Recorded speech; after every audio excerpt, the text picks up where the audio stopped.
और भारतीय जनता पार्टी के लिए वो तो पूरा कूद पड़ते हैं। तो इस बार भी भारतीय जनता पार्टी का उज्जवल भविष्य के लिए, भारतीय जनता पार्टी को जिताने के लिए नितिन जी पूरी ताकत से कूद पड़ेंगे। इसमें आप कोई शंका लेने की जरूरत ही नहीं है।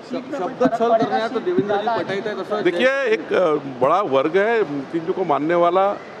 मोदी जी की सरकार में सबसे दिलदार, सबसे डेवलपमेंट में जिन्होंने पूरा महाराष्ट्र और देश को आगे लेके गए, ऐसे नितिन जी का स्वभाव, उनका रहन सहन, उनका गरीब के लिए काम, नितिन जी का एक वर्ग है, नितिन जी पार्टी के लिए एक बहुत आदर्श है।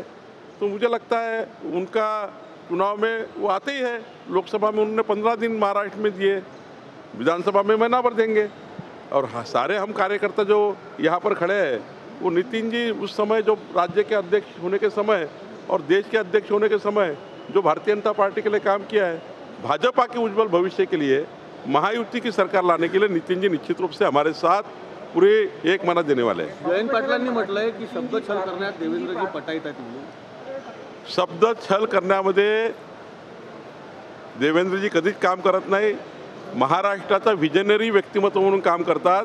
शब्द छल करण्याचा सकाळपासूनचा ठेका हा शरद पवारांच्या लोकांनी घेतला आहे, इकडे उद्धव ठाकरेच्या लोकांनी घेतला आहे, इकडे काँग्रेसचे लोक दिवसभर शब्द छल करतात, त्यांनी तो ठेका उचलला आहे। देवेंद्रजी तर दिवसभर विकासाच्या कामावर चर्चा करतात। एकनाथ खडसेंनी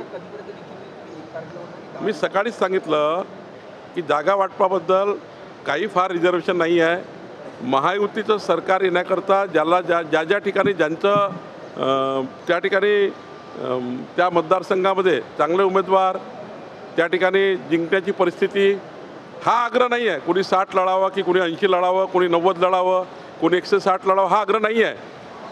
महायुतीचं सरकार आग्रह आहे 14 कोटी जनतेकरता महायुती आली पाहिजे आणि मोदीजीच्या पुढच्या 5 वर्षाच्या केंद्र सरकारचा संपूर्ण जो योजनाबद्ध पद्धतीचा विकास आहे तो महाराष्ट्रामध्ये पोहोचला पाहिजे, याकरता महायुती पाहिजे आहे।